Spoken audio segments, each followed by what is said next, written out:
नमस्कार दोस्तों क्या देश एक बहुत बड़े अकाल की ओर बढ़ रहा है। हालात बहुत ख़राब हैं।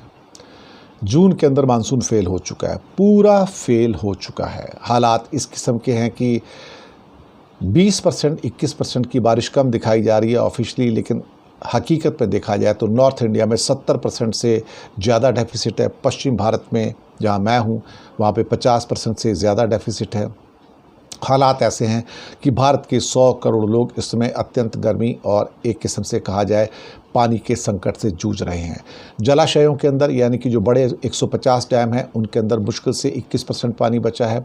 जो महाराष्ट्र का सबसे बड़ा डैम कोयना डैम है उसमें सिर्फ 10% पानी बचा हुआ है।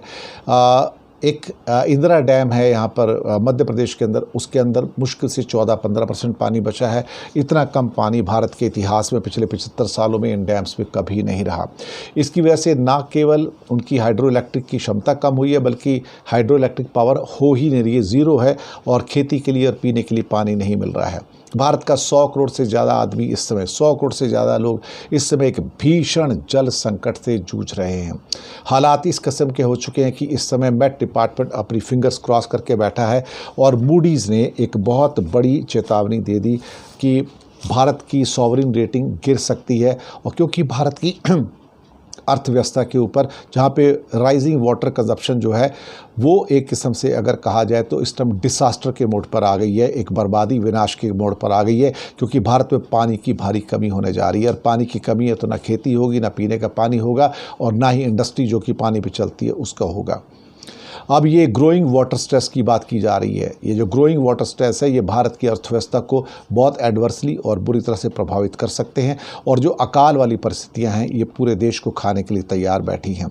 ना केवल इससे कृषि का उत्पादन बहुत बुरी तरह से इम्पैक्ट होगा, बल्कि कहा जाए तो इंडस्ट्रियल जो आपका सो कॉल्ड जो प्रोसेस है वो भी इम्पैक्ट होगा। जो अर्बनाइजेशन का रैपिड हो रहा है प्रोसेस है वो भी इफ़ेक्ट होने जा रहा है। इंडस्ट्री और जो खाद्य पदार्थों की जो कीमतें वैसी ऑलमोस्ट 10% से ऊपर उनका इन्फ्लेशन है, उनकी कीमत और ज़्यादा बढ़ेगी। और आरबीआई लगातार समय समय पर इस बात को चेता रही है। मुझे लगता है कि पावर जनरेशन और जैसे स्टील इंडस्ट्रीज में पानी काफ़ी लगता है, सेमीकंडक्टर इंडस्ट्री जिसमें पानी काफ़ी लगता है, ये पानी कहाँ से लाएंगे कुछ नहीं पता। मुझे लगता है कि भारत के अंदर इस समय एक ऐसा वाटर क्राइसिस है जिसकी शायद हम कल्पना नहीं कर सकते। लेकिन हमें सोचना चाहिए कि हम कहाँ जा रहे हैं, हमें सोचना चाहिए कि हम किस ओर जा रहे हैं। कहीं ना कहीं भारत एक ऐसे मोड़ पर आकर खड़ा हो गया है जहाँ पर भारत में अकाल की परिस्थितियाँ बिल्कुल क्लियर सामने नज़र आ रही हैं। हालांकि हम सब प्रार्थना कर रहे हैं कि जुलाई अगस्त के अंदर अच्छी बारिश हो और हम सबको पीने का पानी तो मिल सके और अकाल की परिस्थितियों से हमें बचा सके, ताकि कृषि बच सके और खाने पीने की जो महंगाई है वो भी कंट्रोल में आ सके। शुक्रिया आपका बहुत बहुत।